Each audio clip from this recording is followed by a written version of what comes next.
Dónig sús haar an deir seachtainna? Yeah. Ó gábhfuil is é cuaigde. Operating. Agus fioldáta éigean sin cool. Bhí sé in san documented bhí mar ag feicinte. Ok, so there an ceist, bíag fx com na 3x mód a cuaig, cad é luc f seacht. Ok, so is é seacht an ionchar? Yeah. Yeah. Okay, so is é seacht an ionchar. So cílíonn si sin tá f of x chum le 3x mód a cuaig.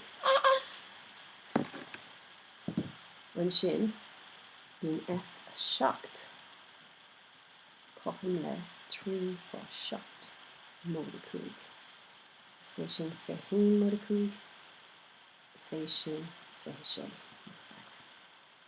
Okay, so an sin scríb f a k I dtermí k. So rís tá f of x chum le 3x mód a cuaig. Tá f of k, well, chuir k seach mar an ionchar agus bíon 3k mód a cuaig. Sin an méid. Okay, beidir go cuimhin nach rudí cosúla seo. Yeah. Yeah. Ó, tús na bliana.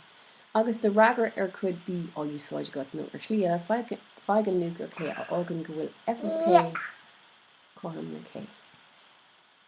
Okay. Yeah. Okay, so tá f of k chum le 3k mód a cuaig formar an seo. Dúirt an ceist seo go bhfuil f of k chum le k. So cílíonn si sin go bhfuil 3k mód a cuaig chum le k. Cá mé rá is ceist anna acranach é seo agus níl buint roch léir leis an gnásil faoi láthair. Cá mé rá. Okay, so is ceist sais acranach é agus, níl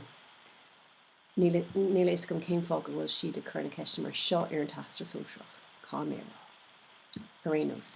Feig an luch ar cé ar fágann go bhfuil sin na gceiste. So tá is a gin inis, tá cohamód in is a gin, tá 3k mód a cuaig coham le k.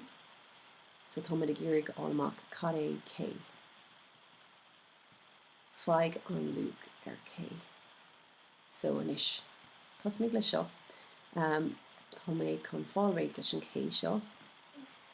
Cnáisí, so dó k mód a cuaig coham le náid. Inis bháil an cuaig a chargadí an taobh eile, so tá dó k coham le lúd a cuaig. Rhain gach taobh dó. Chun k ón áil agus fáin tú k coham le lúd a cuaig thar dó. Toda. Sin lá freagra.